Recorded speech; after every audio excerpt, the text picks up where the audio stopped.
ഈ നാഗ്പൂരിൽ അറസ്റ്റിലായ മലയാളി യുവാവിന് JKLF-മായി ബന്ധമുണ്ടെന്ന്. ഈ JKLF എന്ന് പറയുന്ന അത് ഒരു നിരോധിത സംഘടനയാണ്. അതായത് ജമ്മു കാശ്മീർ ലിബറേഷൻ ഫ്രണ്ട് എന്നാണ് അതിന്റെ പൂർണ്ണമായ രൂപം.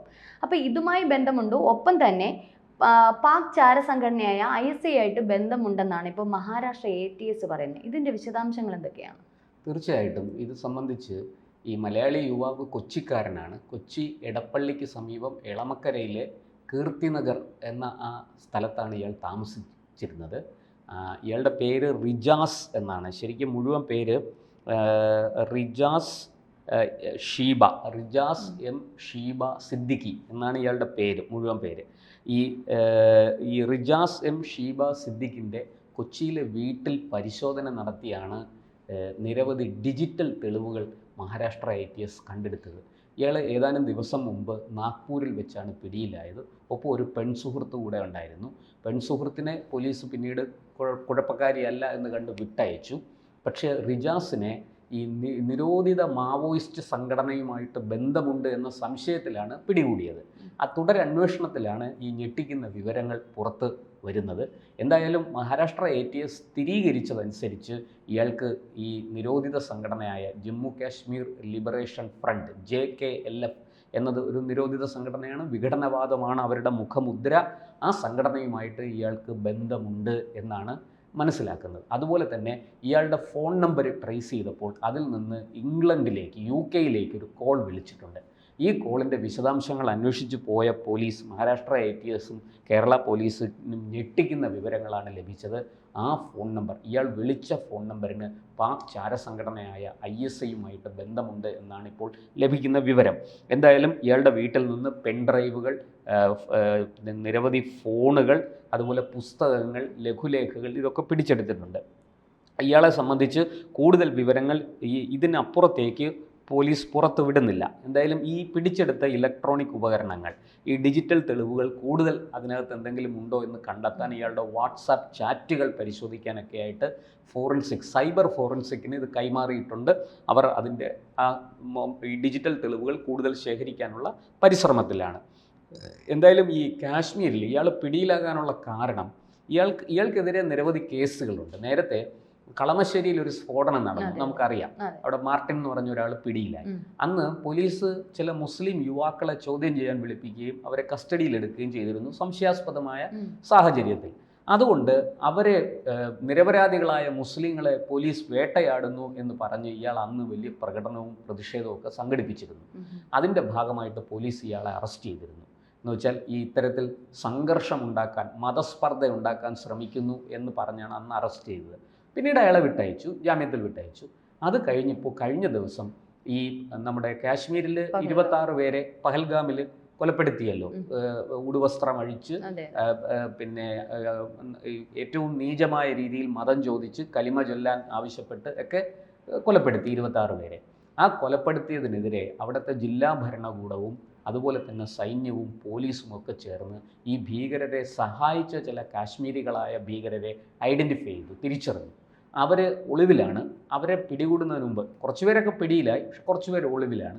ഏറ്റവും പ്രധാനികളായ ഇവരുടെ സഹായികൾ, ഈ ഭീകരന്മാരുടെ സഹായികളുടെ അവർ താമസിച്ചിരുന്ന വീടുകൾ ഭരണകൂടവും പോലീസും ഒക്കെ ചേർന്ന് ബുൾഡോസറൊക്കെ ഉപയോഗിച്ച് നശിപ്പിച്ചു. ചിലതിന് തീയിട്ടു.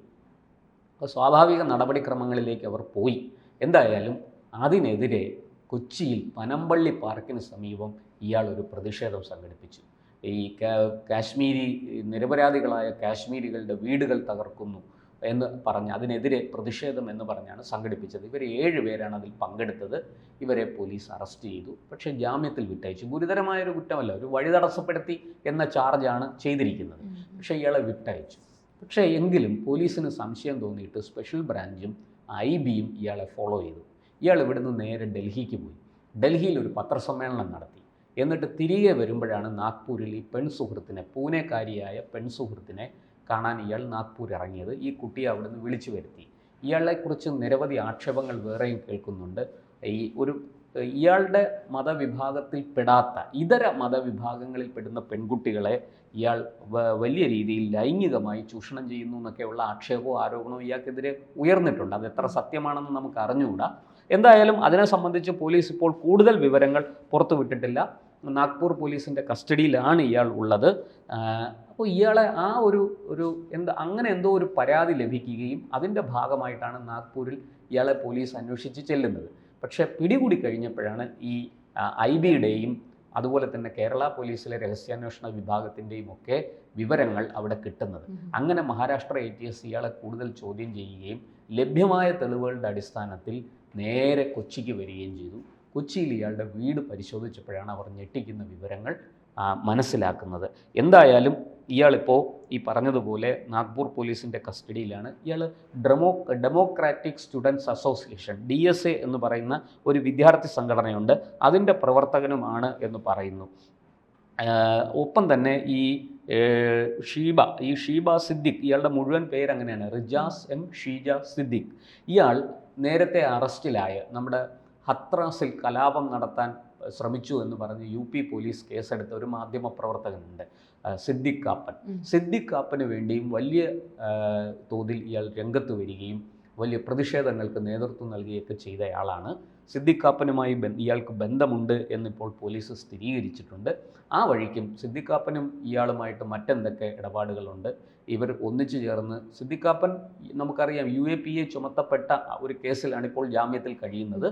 പക്ഷേ ഈ സിദ്ദിഖ് കാപ്പനുമായി ബന്ധപ്പെട്ട് ഇയാൾക്ക് മറ്റെന്തെങ്കിലുമൊക്കെ ഇടപാടുകൾ ഉണ്ടോ എന്ന് പോലീസ് പരിശോധിച്ചു. തീർച്ചയായിട്ടും അതാണ് ആ നേരത്തെ പറഞ്ഞ ഇംഗ്ലണ്ടിലെ ഒരു ബന്ധം, ഇംഗ്ലണ്ടിലേക്കുള്ള ഒരു ഫോണിലാണ് ഇയാൾ വിളിച്ചിരിക്കുന്നത്.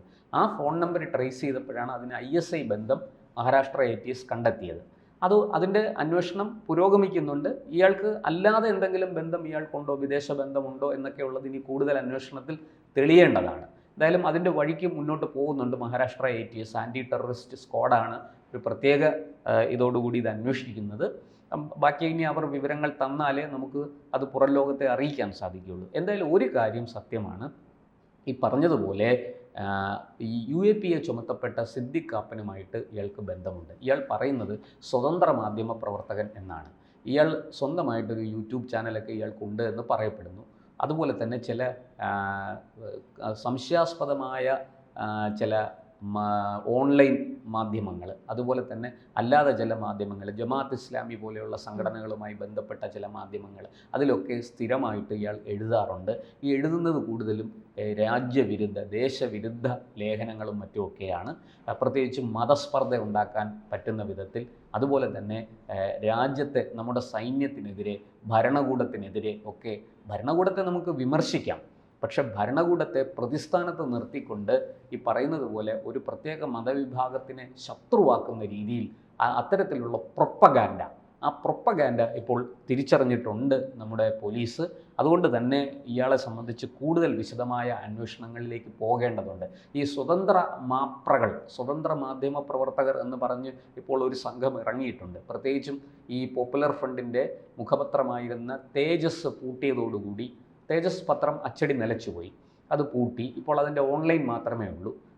അത് തുടങ്ങി പല ഓൺലൈനുകളും, സംശയാസ്പദമായ രീതിയിൽ പ്രവർത്തിക്കുന്ന പല ഓൺലൈനുകളും ഉണ്ട്. ആ ഓൺലൈനുകളിലെല്ലാം സജീവമായി ഇടപെടുന്ന ഒരാളാണ് ഈ റിജാസ് M ഷീബ സിദ്ദിഖി. അതുകൊണ്ട് തന്നെ റിജാസിനെ കുറിച്ച് കൂടുതൽ കാര്യമായി അന്വേഷിക്കേണ്ടിയിരിക്കുന്നു. കേരള പോലീസുമായിട്ട് മഹാരാഷ്ട്ര ATS സഹകരിക്കുന്നുണ്ട്. കേരള പോലീസും അവർക്ക് ലഭ്യമായ വിവരങ്ങൾ മഹാരാഷ്ട്ര ATSന് കൈമാറിയിട്ടുണ്ട്.